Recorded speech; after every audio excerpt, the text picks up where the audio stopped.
before Prohibition, in my town, there were 9 active alcohol distilleries employing hundreds of Catholic men. And the moment alcohol becomes illegal in 1919, all of those men are put out of a job. Only thing they know to do to support their families is criminalized. So they have a choice to make. Do they break the law to support their families, or do they let their families go hungry?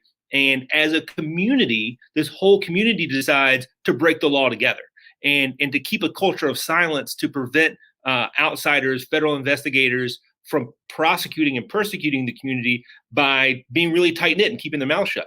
So it fostered this culture of us against them, of our community against the world, and 2 generations later, that feeling, that culture, that mindset still existed. So when the grandsons of these prohibition guys go off to the Vietnam War, they come back to Kentucky with a knowledge of cannabis and its value in other places, and have immediate connections nationwide because of the connections they've made in the Army, in the military, overseas. They're able to bring it back and start cultivating cannabis on a large scale and moving it at a large scale almost instantly. So we're talking like 1970, these guys were operational.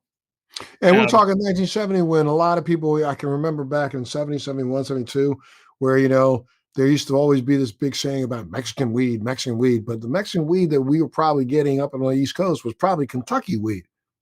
There was a lot of that.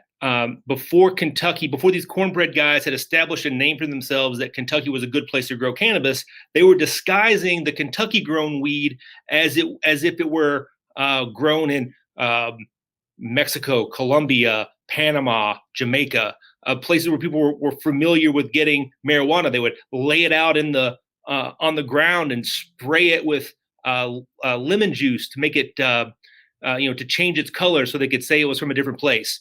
Before Kentucky had a reputation on its own. And then by the mid 80s rolls around, when Kentucky has established itself as a great place to grow cannabis, now they're growing cannabis in other states because helicopter enforcement from the Kentucky State Police has run them out of Kentucky. So they're growing it in Midwestern states, bringing it back to Kentucky and selling it as Kentucky grown cannabis to buyers, in some cases from the same state they had grown it in. Like, they're growing it in Ohio, bringing it back to Kentucky, and then selling it to people in Ohio as if it's Kentucky weed because it has more value that way. And, I remember, and this is a walk down memory lane, but I can remember as a kid and, my high school years, I'm thinking, I don't know, it might have been 71, 72.